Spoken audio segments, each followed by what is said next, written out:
স্বামী জনগণ মন উদ্বোধক হে।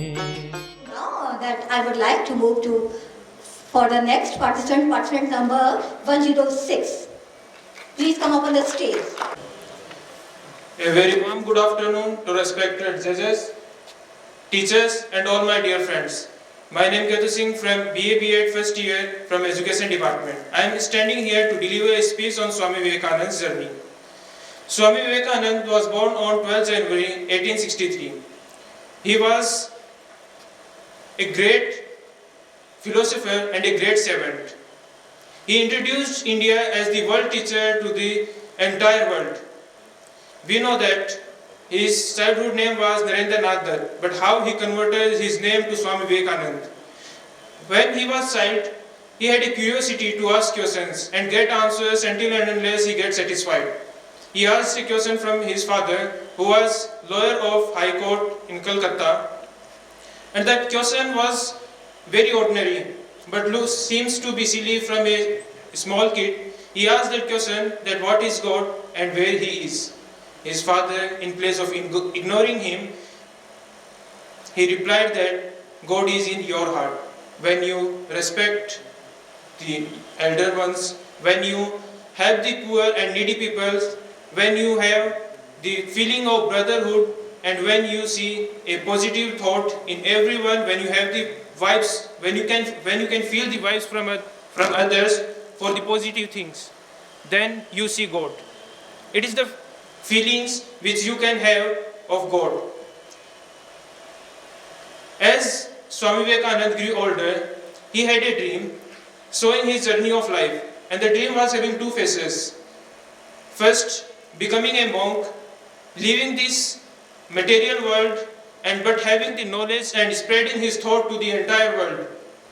On the second hand, becoming a businessman, influencing a small group of people, but also having a lavish life and luxurious standard, but that is only in a small group of peoples. That is only bounded to the small group of peoples. And he decided, he thought for several days of his dreams and then decided to become a monk. But because what he wanted to spread his thoughts of brotherhood. He wanted to spread of the thoughts of religion, respect to the entire world. When he decided to become a monk, he also got support from his teachers as well as from his parents. And when he moved to his journey, first he thought to have a teacher, because teacher is only the person who can take us from the darkness to the light of knowledge. He got a true teacher. He met to the Swami Ramakrishna Paramhans. When Swami Ramakrishna Paramhans interacted with Swami Vivekananda, he realized that Swami Vivekananda is not an ordinary student or not an ordinary child from whomever he had met. He is a different one, is having a different curiosity to know and having a different level of intelligence. He got knowledge from Swami Paramhans, but we know that is the nature of nature. One who has come has to go. Swami Paramhans has passed away, and the duty of the mutt for his younger brothers came on the shoulder of Swami Vivekananda. But it was his spiritual power, his positivity of mind that has made him to complete his all goals with very positive form, and he was success in that. At that moment, he was invited from Chicago, a religion committee. He was leader from India to express the views of Hinduism. When he reached there, he was ordered from the organizer to wear suit pant and to become a gentleman. On the day of organizing, when he was there for his speech, then he was wearing his ordinary clothes, Bhagwa color. The organizer first shouted and said, "What are you wearing?" The Swami Vivekananda said with a smile that I am wearing what I want to wear. This annoyed the organizer more, and he thought to give Swami Vivekananda the last position for speaking, and only for just 2 minutes. When the turn came of Swami Vivekananda, he first viewed to the audience and then addressed the Americans and addressed audience as the brothers and sisters of America. This suddenly made to the audience to realize that the one who is speaking now is different from other religion leaders. So they applauded for him more than 2 minutes. It is considered that in that speech he focused on the topics like brotherhood, religion, respecting every religion, caste and sects, and inter-religion marriage, and most important, becoming spiritual, taking meditation and having positive mind for everyone. After that, he was quite famous in America. Once a lady came to meet him and she gave a proposal to Swami Vivekananda for marriage. Swami Vivekananda asked the reason, then lady replied that she want to marry him because the son which she will get from him, she want that he must be also intelligent and have a positive soul like him. Then Swami Vivekananda said that I cannot guarantee you that son which we will have in future will be same like me, but what I can do now is, if you consider me as your son, then for the purpose you came here, that will be true. So that kind of thought was of Swami Vivekananda. From the prestigious newspapers, when his younger brothers in Met came to know that Swami Vivekananda was famous in America, first they didn't realize, but later on Swami Vivekananda made them to feel happy about the success of him in foreign countries. When Swami Vivekananda returned to India, he was infected by a disease, asthma. In his last phase of life, when he was in a mud, lying on bed, reading a book, his one disciple came and he came there for another purpose. But when he saw that Swami was reading a book, first he was surprised that a man who is at the last stage of his life is still reading the book. He thought that this man is very irreverent to have the readings. So first he went to Swami and said that why are you reading book? In this phase you must sleep and take rest. Then Swami replied that I like to read books. Then disciple didn't told more, he didn't said anything more, but he asked that the book which you are reading is an encyclopedia of 25 volumes. And from the many years I am here, I didn't heard about any of the personality or any of the person who read this entire book and have the single knowledge of one volume. Then Swami Vivekananda first smiled and said that I am in the end of 11th volume. Until now, which I have read 10 volumes, you can ask me any of the question.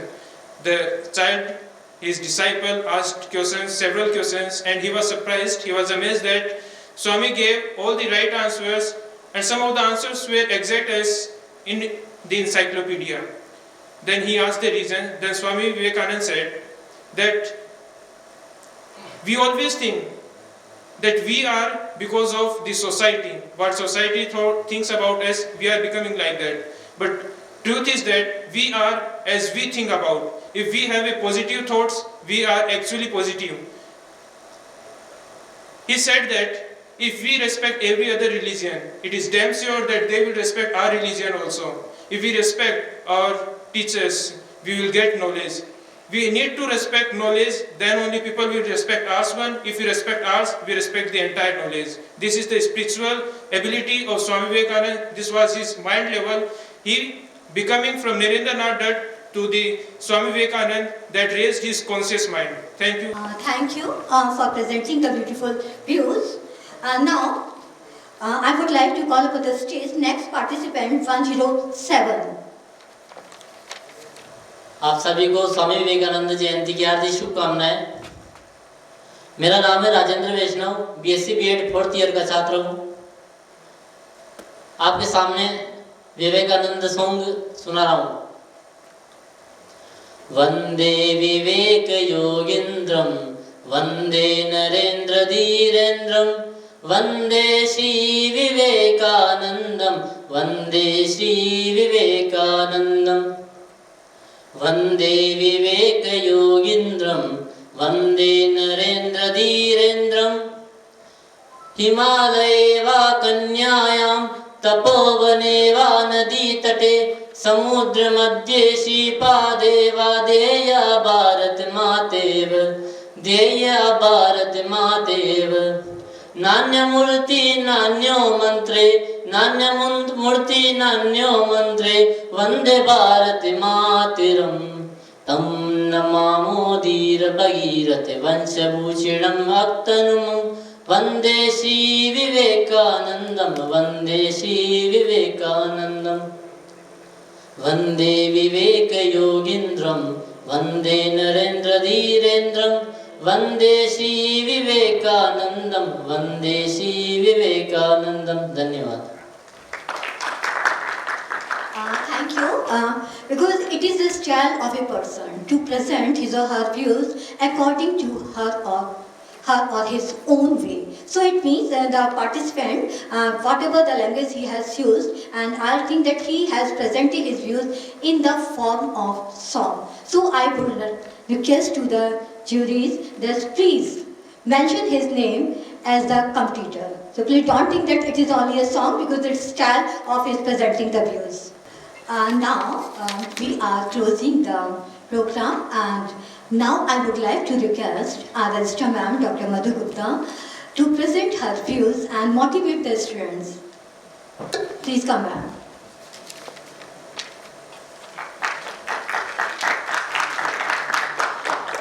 नमस्कार।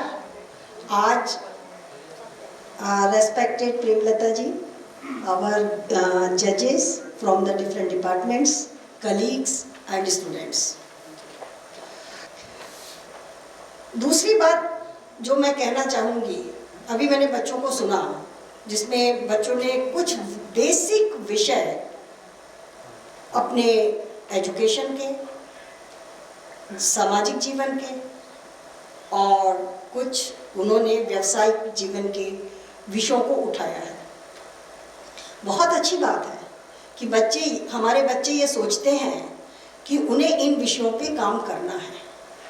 जैसे हमारे एक बच्चे ने जो बोला कि technology, उसने कंफर्ट जोन की बात की, एजुकेशन की बात की, कैरियर की बात की, रिलेशनशिप की बात की, और उसने एक बात की कि फॉलो पेरेंट्स। आप भी कल पेरेंट्स बनेंगे।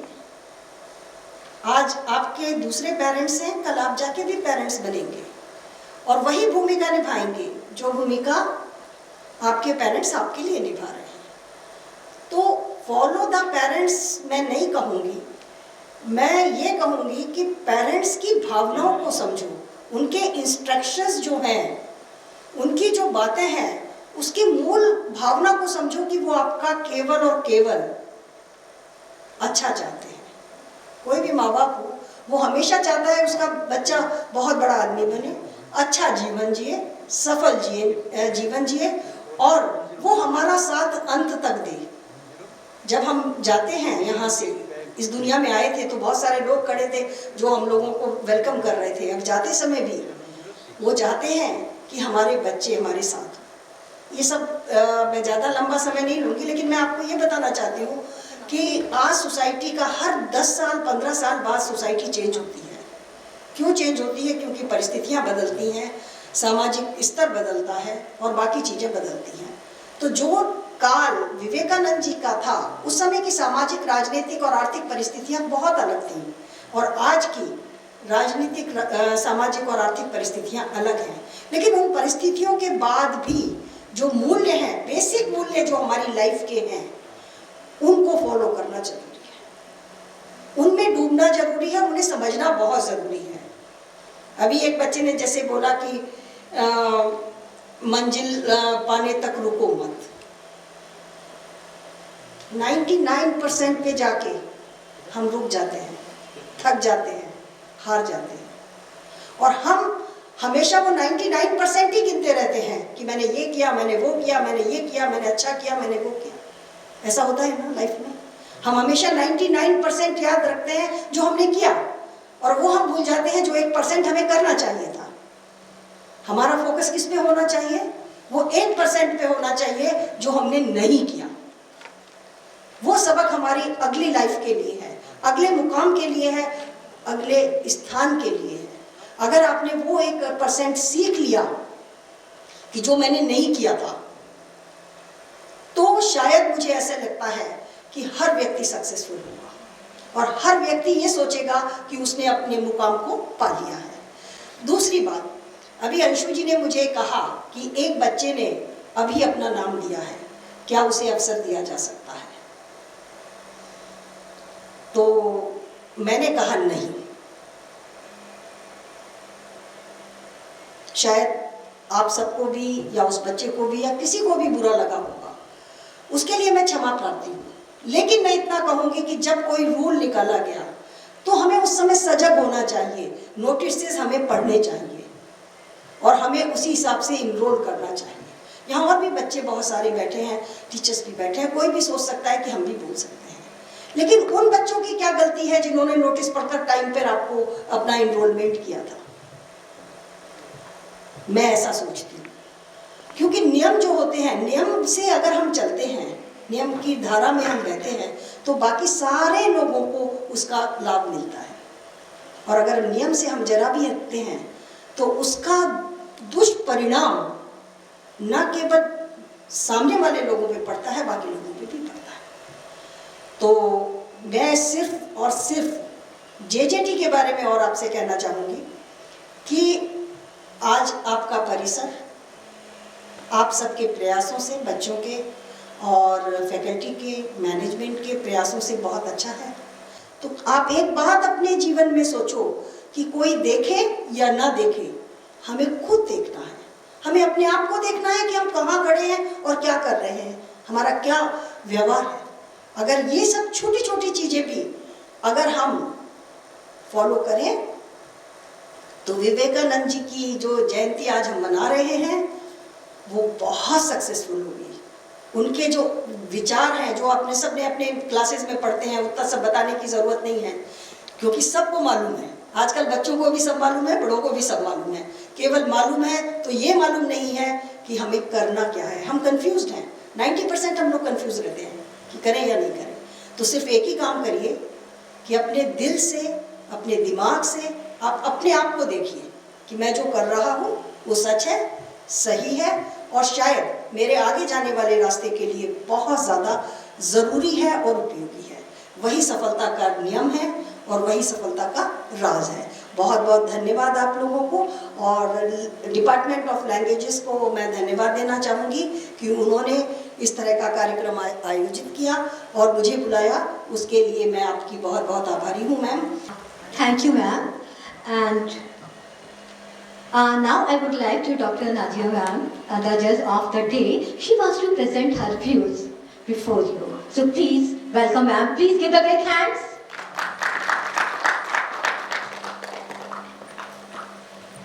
Yes, ma'am, for giving me a chance to speak in front of all the people.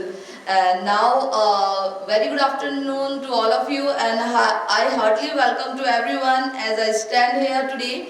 I would like to present a short speech on Swami Vivekananda, a renowned philosopher, scholar and writer. In his short speech, or in a short way, we already talked so much about Swami Vivekananda, as our all the participants talk so much. But मैं आपको एक ही चीज़ बताना चाहूँगी कि हम जो national youth day मना रहे हैं उसका एक थीम है जो अभी किसी ने नहीं बतानी चाहिए थी, जिसकी थीम है विकसित युवा विकसित Bharat.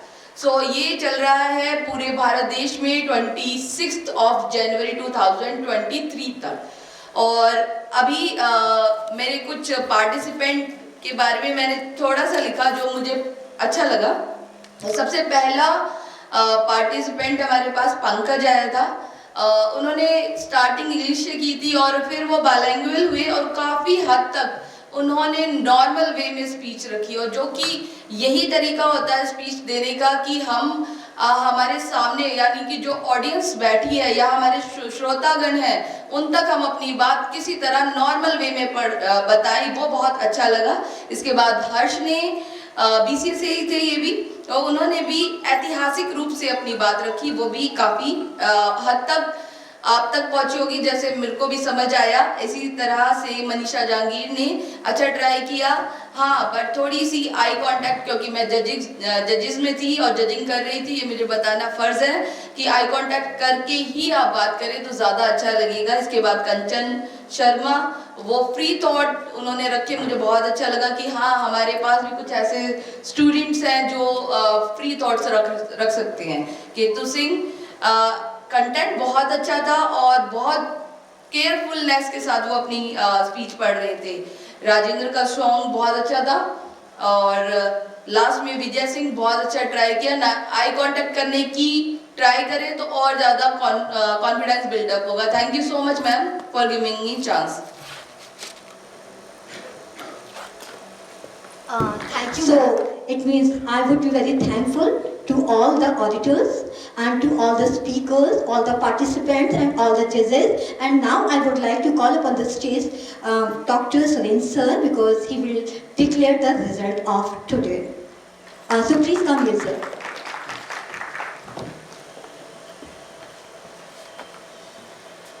Thank you very much ma'am.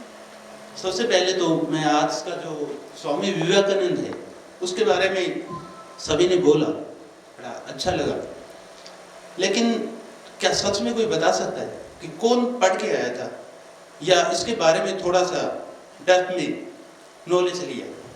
Anyone participant, कोई भी किसी बुक के माध्यम से? एनीवन, कोई माइक दे किसी को।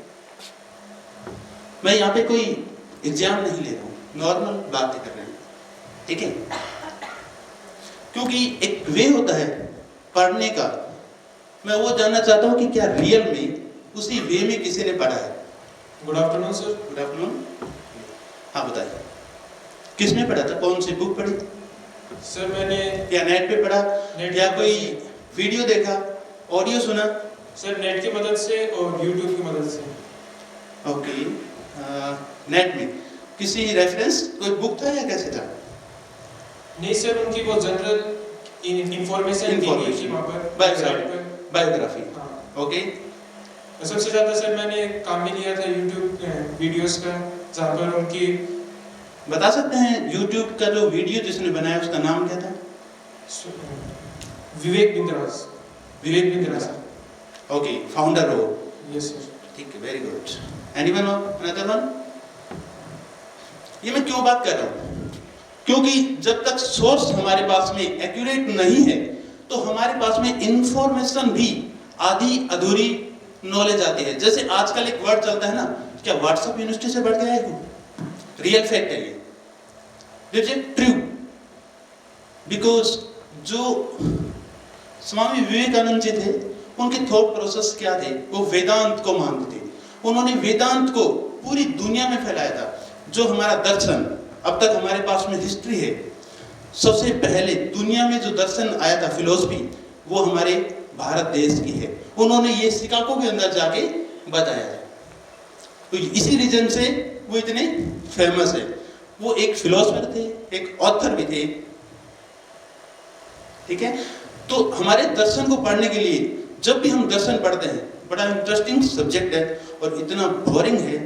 यदि उसको आप पढ़ने लग जाएंगे, या तो उस दुनिया में खो जाएंगे जहाँ पे कुछ नहीं है, या आप इतने महान बन जाएंगे जिसको आपको सब कुछ पता लगेगा। जैसे हम एक वर्ड पे आता हूँ, जैसे बार बार हम बोलते हैं कि मैं सक्सेस हो जाऊंगा। फिलोसफी में यही, यहाँ से क्वेश्चन शुरू होता है कि मैं कौन? मैं यानी माई बॉडी या माई सोल या my thoughts, lot of things inside me that they give the answer of our philosophy। हमारा ये दर्शन हमें ये ज्ञान देता है, वहाँ से इसकी शुरुआत होती है, मैं से शुरुआत होती है, बाकी मेटेरियल से और अनदर थिंग से और लॉट ऑफ थिंग्स है। इसलिए जब भी इसको थोड़ा सा किसी भी चीज़ पे बोलो, उसका थोड़ा सा 1-2 घंटे 2-4 घंटे उस पर टाइम देना चाहिए, ताकि हम उसको अच्छे से जान सकें, ठीक है? बहुत सभी ने, जितने भी पार्टिसिपेंट थे, उन्होंने बहुत कुछ अच्छा बोला। अभी मैं रिजल्ट पे आता हूँ, ठीक है? थर्ड पोजीशन जाती है Pankaj 101, okay? Can you claps? Very good. Second question जाती है केटू सिंह और फर्स्ट क्वेश्चन है Kanchan Sharma. Best of luck. Thank you very much. Thank you, sir. And really, I'm very thankful to everyone whosoever here and who also helped me to organize this program. And I'm really thankful to the project, sir. I'm really thankful to Dr. Ranjana Saxena, and I'm really thankful to the jury, Dr. Naji Hussain ma'am, Dr. Suren Kumar sir, Dr. Madhu Gupta ma'am, and Premlata ma'am, and also Dr. Arun Kumar sir, and also the Julie ma'am, and whatever the persons that who are here with us, and also Mr. Rajesh Sai and Ajay sir, and everybody that who contributed me this way or that way, off stage and on the stage. And I also really thankful to all the participants here.